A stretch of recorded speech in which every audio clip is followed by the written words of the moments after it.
नमस्कार। आप सुन रहे हैं हिंदी ग्राम। मैं हूं रोहित पाठक। आप सबके समक्ष प्रेमचंद जी की एक अत्यंत लोकप्रिय कहानी जिसका शीर्षक है बड़े घर की बेटी आप सबके समक्ष प्रस्तुत कर रहा हूं। बेनी माधव सिंह गौरीपुर गांव के जमींदार और नंबरदार थे। उनके पितामह किसी समय बड़े धन धान्य संपन्न थे। गांव का पक्का तालाब और मंदिर जिनकी अब मरम्मत भी मुश्किल थी उन्हीं की कीर्ति स्तंभ थे। कहते हैं इस दरवाजे पर हाथी झूमता था। अब उसकी जगह एक बूढ़ी भैंस थी जिसके शरीर में अस्थिपंजर के सिवाय और कुछ शेष न रहा। पर दूध शायद बहुत देती थी क्योंकि एक आदमी हांडी लिए उसके सिर पर सवार ही रहता था। बेनी माधव सिंह अपनी आधी से अधिक संपत्ति वकीलों को भेंट कर चुके थे। उनकी वर्तमान आय 1000 रुपये वार्षिक से अधिक न थी। ठाकुर साहब के 2 बेटे थे। बड़े का नाम श्रीकंठ सिंह। उसने बहुत दिनों के परिश्रम और उद्योग के बाद बीए की डिग्री प्राप्त की थी। अब एक दफ्तर में नौकर था। छोटा लड़का लाल बिहारी सिंह दोहरे बदन का सजीला जबान था। भरा हुआ मुखड़ा, चौड़ी छाती, भैंस का 2 सेर ताजा दूध वह उठकर सवेरे पी जाता था। श्रीकंठ सिंह की दशा बिल्कुल विपरीत थी। इस नेत्रप्रिय गुणों को उन्होंने बीए इन्हीं 2 अक्षरों पर न्योछावर कर दिया। इन 2 अक्षरों ने उनके शरीर को निर्बल और चेहरे को कांतिहीन बना दिया था। इसी से वैद्य ग्रंथों से उनका विशेष प्रेम था। आयुर्वेदिक औषधियों पर उनका अधिक विश्वास था। शाम सवेरे उनके कमरे से प्रायः खरल की सुरीली कर्ण मधुर ध्वनि सुनाई दिया करती। लाहौर और कलकत्ते के वैद्यों से बड़ी बड़ी लिखा पढ़ी रहती थी। श्रीकंठ इस अंग्रेजी डिग्री के अधिपति होने पर भी अंग्रेजी सामाजिक प्रथाओं के विशेष प्रेमी न थे, बल्कि वह बहुधा बड़े जोर से उसकी निंदा और तिरस्कार किया करते थे। इसी से गांव में उनका बड़ा सम्मान था। दशहरे के दिनों में वे बड़े उत्साह से रामलीला में सम्मिलित होते और स्वयं किसी न किसी पात्र का पाठ लेते थे। गौरीपुर में रामलीला के वही जन्मदाता थे। प्राचीन हिंदू सभ्यता का गुणगान उनकी धार्मिकता का प्रधान अंग था। सम्मिलित कुटुंब के तो वह एकमात्र उपासक थे। आजकल स्त्रियों को कुटुंब में मिलजुल कर रहने की जो अरुचि होती है उसे वह जाति और देश दोनों के लिए हानिकारक समझते थे। यही कारण था कि गांव की लड़नाएं उनकी निंदक थी। कोई तो उन्हें अपना शत्रु समझने में भी संकोच न करती थी। स्वयं उनकी पत्नी को ही इस विषय में उनसे विरोध था। यह इसलिए नहीं कि उसे अपने सास ससुर देवर या जेठ आदि से घृणा थी, बल्कि उसका विचार था कि यदि बहुत कुछ सहने और तरह देने पर भी परिवार के साथ निर्वाह न हो सके तो आए दिन के कलह से जीवन को नष्ट करने की अपेक्षा यही उत्तम है कि अपनी खिचड़ी अलग पकाई जाए। आनंदी एक बड़े उच्च कुल की लड़की थी। उसके बाप एक छोटी रियासत के ताल्लुकेदार थे। विशाल भवन, 1 हाथी, 3 कुत्ते, बाज, बहरी, सिकरे, झाड़ फानुस, आनरेरी, मजिस्ट्रेटी और ऋण जो एक प्रतिष्ठित ताल्लुकेदार के भोग्य पदार्थ हैं, सभी यहाँ विद्यमान थे। नाम था भूप सिंह। बड़े उदारचित्त और प्रतिभाशाली पुरुष थे, पर दुर्भाग्य से लड़का एक भी न था। 7 लड़कियां हुईं और दैव योग से सब की सब जीवित रहीं। पहली उमंग में तो उन्होंने 3 ब्याह दिल खोल कर किए, पर 15-20 हजार रुपयों का कर्ज सिर पर हो गया तो आंखें खुली, हाथ समेट लिया। आनंदी चौथी लड़की थी। वह अपनी सब बहनों से अधिक रूपवती, गुणवती थी। इससे ठाकुर भूप सिंह उसे बहुत प्यार करते थे। सुंदर संतान को कदाचित उसके माता पिता भी अधिक चाहते। ठाकुर साहब बड़े धर्म संकट में थे कि इसका विवाह कहाँ करें। न तो यही चाहते थे कि ऋण का बोझ बढ़े और न यही स्वीकार था कि उसे अपने को भाग्यहीन समझना पड़े। एक दिन श्रीकंठ उनके पास किसी चंदे का रुपया मांगने आया। शायद नागरी प्रचार का चंदा था। भूप सिंह उनके स्वभाव पर रीझ गए और धूमधाम से श्रीकंठ सिंह का आनंदी के साथ ब्याह हो गया। आनंदी अपने नए घर में आई तो यहाँ का रंग ढंग कुछ और ही देखा।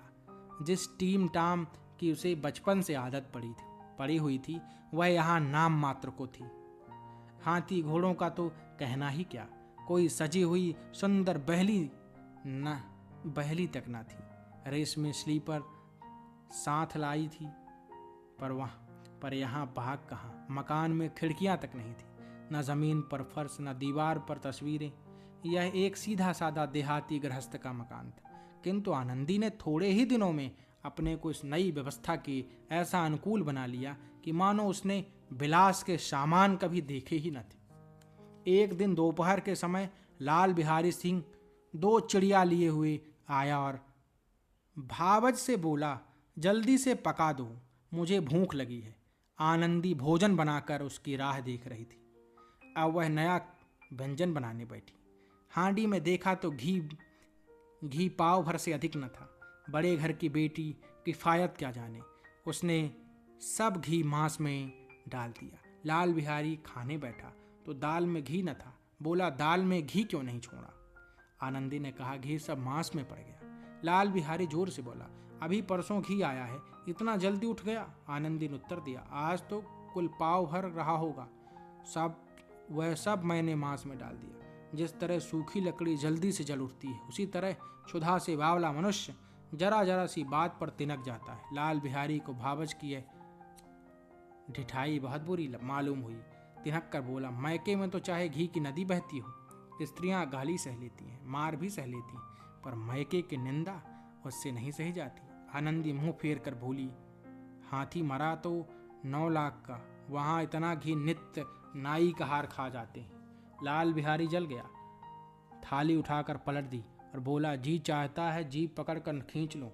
आनंदी को भी क्रोध आ गया, मुंह लाल हो गया। बोली, वह होते तो आज इसका मजा चखाते। अब अपढ़ उज्जड़ ठाकुर से न रहा गया। उसकी स्त्री एक साधारण जमींदार की बेटी थी। जब जी चाहता उस पर हाथ साफ कर लिया करता था। खड़ाऊं उठाकर आनंदी की ओर जोर से फेंकी और बोला, जिसके गुमान पर भूली हुई हो उसे भी देखूंगा और तुम्हें भी। आनंदी ने हाथ से खड़ाऊ रोकी। सिर बच गया, पर उंगली में बड़ी चोट आई। क्रोध के मारे हवा से हिलते पत्ते की भांति कांपती हुई अपने कमरे में आकर खड़ी हो गई। स्त्री का बल और साहस, मान और मर्यादा पति तक है।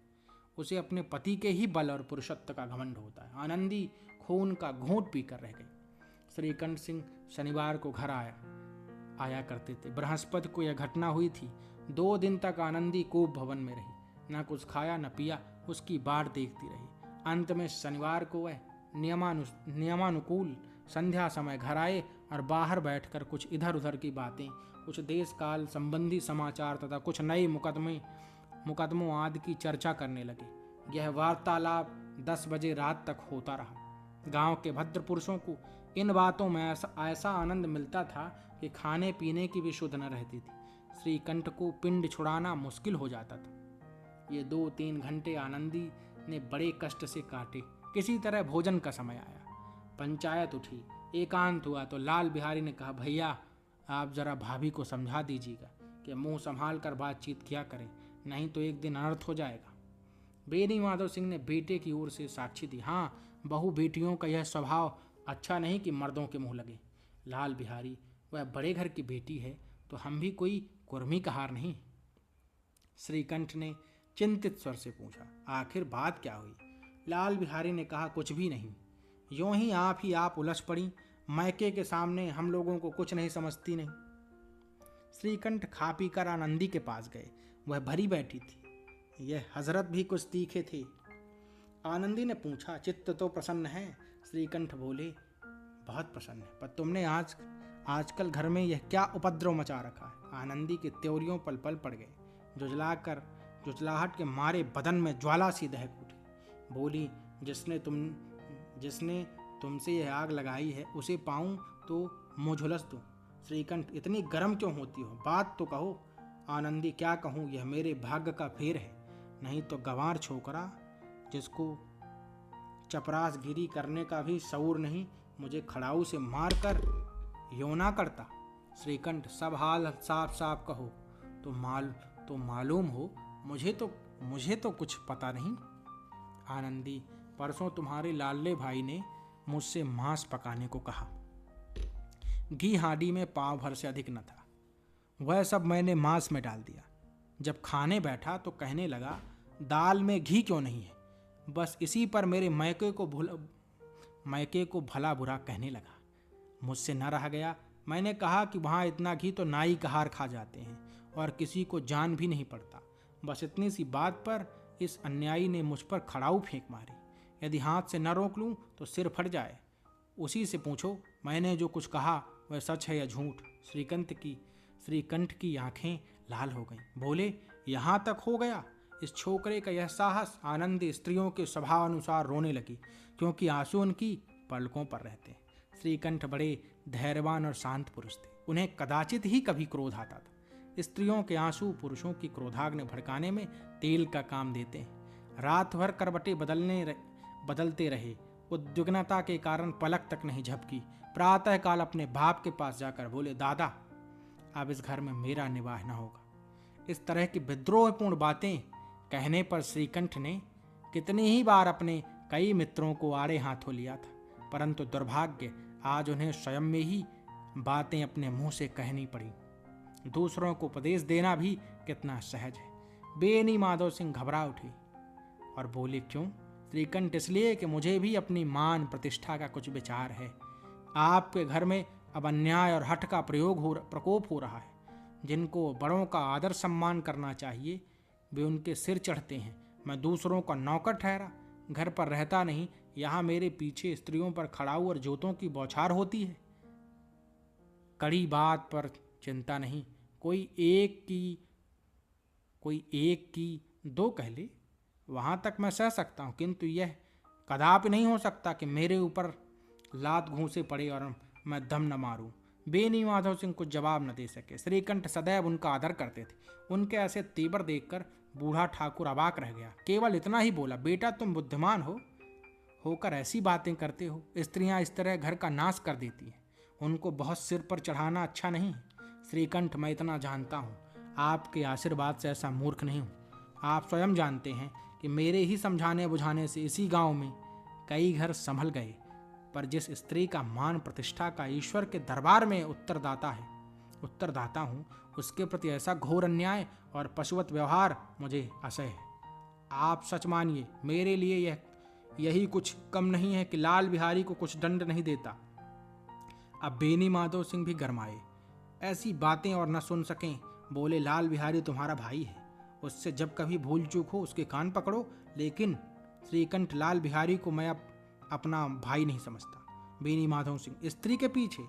श्रीकंठ, जी नहीं, उसकी क्रूरता और अविवेक के कारण। दोनों कुछ देर चुप रहे। ठाकुर साहब लड़के का क्रोध शांत करना चाहते थे, लेकिन यह नहीं स्वीकार करना चाहते थे कि लाल बिहारी ने कोई अनुचित काम किया है। इसी बीच में गांव के और कई सज्जन हुक्के चिलम के बहाने वहां बैठे। कई स्त्रियों ने जब यह सुना कि श्रीकंठ पत्नी के पीछे पिता से लड़ने को तैयार है तो उन्हें बड़ा हर्ष हुआ। दोनों पक्षों की मधुर वाणियां सुनने के लिए उनकी आत्माएं तिलमिलाने लगी। गांव में कुछ ऐसे कुटिल मनुष्य भी थे जो इस कुल की नीतिपूर्ण गति पर मन ही मन चलते थे। वे कहा करते थे, श्रीकंठ अपने बाप से दबता है इसलिए वह दब्बू है, उसने विद्या पढ़ी इसलिए वह किताबों का कीड़ा है। बेनी माधव सिंह उसकी सलाह के बिना कोई काम नहीं करते, यह उनकी मूर्खता है। इन महान भावों की शुभकामनाएं आज पूरी होती दिखाई दी। कोई हुक्का पीने के बहाने और कोई लगान की रसीद दिखाने आकर बैठ गया। बेनी माधव सिंह पुराने आदमी थे, इन भावों को ताड़ गए। उन्होंने निश्चय किया, चाहे कुछ ही क्यों न हो, इन द्रोहियों को ताली बजाने का अवसर न दूंगा। तुरंत कोमल शब्दों में बोले, बेटा, मैं तुमसे बाहर नहीं हूं, तुम्हारा जो जी चाहे करो। अब तो लड़के से अपराध हो गया। इलाहाबाद का अनुभव रहित झल्लाया हुआ ग्रेजुएट इस बात को ना समझ सका। उसे डिबेटिंग क्लब में अपनी बात पर अड़ने की आदत थी। इन हथकंडों को उसे क्या खबर। बाप ने जिस मतलब से बात पलटी थी वह उसकी समझ में न आई। बोला, लाल बिहारी के साथ अब इस घर में नहीं रह सकता। बेनी माधव, बेटा, बुद्धिमान लोग मूर्खों की बात पर ध्यान नहीं देते। वह बेसमझ लड़का है, उससे जो कुछ भूल हुई है उसे तुम बड़े होकर क्षमा करो। श्रीकंठ, उसकी इस दुष्टता को मैं कदापि नहीं सह सकता। या तो वही घर में रहेगा या मैं ही। आपको यदि वह अधिक प्यारा है तो मुझे विदा कीजिए, मैं अपना भार आप संभाल लूँगा। यदि मुझे रखना चाहते हो तो उससे कहिए जहाँ चाहे चला जाए, बस यह मेरा अंतिम निश्चय है। लाल बिहारी सिंह दरवाजे की चौखट पर चुपचाप खड़ा बड़े भाई की बातें सुन रहा था। वह उनका बहुत आदर करता था। उसे कभी इतना साहस न हुआ था कि श्रीकंठ के सामने चारपाई पर बैठ जाए, हुक्का पी ले या पान खा ले। बाप का भी वह इतना मान न करता था। श्रीकंठ का भी उस पर हार्दिक स्नेह था। अपने होश में उन्होंने कभी उसे घुड़का तक न था। जब वह इलाहाबाद से आते तो इसके लिए कोई न कोई वस्तु अवश्य लाते। मुगदर की जोड़ी उन्होंने ही बनवा दी थी। पिछले साल जब उसने अपने से जोड़ी जवान को नाग पंचमी के दिन दंगल में पछाड़ दिया तो उन्होंने पुलकित होकर अखाड़े में ही जाकर उसे गले से लगा लिया। 5 रुपए के पैसे लुटाए थे। ऐसे सगे भाई के मुंह से आज ऐसी हृदय विदारक बात सुनकर लाल बिहारी को बड़ी ग्लानि हुई। वह फूट फूट कर रोने लगा। इसमें संदेह नहीं कि अपने किए पर पछता रहा था।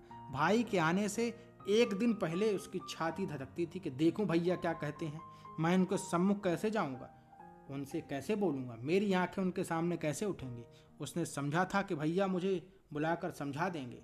इस आशा के विपरीत आज उसने उन्हें निर्दयता की मूर्ति बने हुए पाया। वह मूर्ख था, परंतु उसका मन कहता था कि भैया मेरे साथ अन्याय कर रहे हैं। यदि श्रीकंठ उसे अकेले में बुलाकर 2-4 बातें कह देते, इतना ही नहीं 2-4 तमाचे भी लगा देते, तो कदाचित उसे इतना दुख न होता। पर भाई का यह कहना कि अब मैं उसकी सूरत नहीं देखना चाहता, लाल बिहारी से सहा न गया। वह रोता हुआ घर आया। कोठरी में जाकर कपड़े पहने, आंखें पोंछी, जिससे कोई यह ना समझे कि रोता था। तब आनंदी के द्वार पर आकर बोल, भैया ने निश्चय कर लिया है कि वह मेरे साथ इस घर में न रहेंगे। अब वह मेरा मुंह नहीं देखना चाहते, इसलिए अब मैं जाता हूँ। उन्हें फिर मुंह न दिखाऊंगा। मुझसे जो कुछ अपराध हुआ है उसे क्षमा करना। यह कहते कहते लाल बिहारी का गला भराया। जिस समय लाल बिहारी सिंह सिर झुकाए आनंदी के द्वार पर खड़ा था, उसी समय श्रीकंठ सिंह भी आंखें लाल के बाहर से आए। भाई को खड़ा देखा तो घृणा से आंखें फेर ली और कतरा कर निकल गए, मानो उसकी परछाई से दूर भागते। आनंदी ने लाल बिहारी की शिकायत तो की थी, लेकिन अब मन में पछता रही थी। वह स्वभाव से ही दयावती थी। उसे इनका तनिक भी ध्यान न था कि बात इतनी बढ़ जाएगी। वह मन में अपने पति पर झुझला रही थी कि यह इतने गर्म क्यों होते हैं। उस पर यह भय भी लगा हुआ था कि कहीं मुझसे इलाहाबाद चलने को न कहें तो कैसे क्या करूंगी। इस बीच में जब उसने लाल बिहारी को दरवाजे पर खड़े यह कहते सुना कि अब मैं जाता हूँ, मुझसे जो कुछ अपराध हुआ है क्षमा करना, तो उसका रहा सहा क्रोध भी पानी हो गया। वह रोने लगी। मन का मैल धोने के लिए नयन जल से उपयुक्त और कोई वस्तु नहीं है। श्रीकंठ को देखकर आनंदी ने कहा, लाला बाहर खड़े बहुत रो रहे हैं। श्रीकंठ, तो मैं क्या करूं? आनंदी, भीतर बुला लो। मेरी जीभ में आग लगी, मैंने कहाँ से यह झगड़ा उठाया। श्रीकंठ, मैं न बुलाऊंगा। आनंदी, पछताओगे, उन्हें बहुत ग्लानि हो गई है, ऐसा ना हो कहीं चल दे। श्रीकंठ न उठे। इतने में लाल बिहारी ने फिर कहा, भाभी भैया से मेरा प्रणाम कह दो। वह मेरा मुंह नहीं देखना चाहते, इसलिए मैं भी अपना मुंह उन्हें न दिखाऊंगा। लाल बिहारी इतना कहकर लौट पड़ा और शीघ्रता से दरवाजे की ओर बढ़ा। अंत में आनंदी कमरे से निकली और उसका हाथ पकड़ लिया।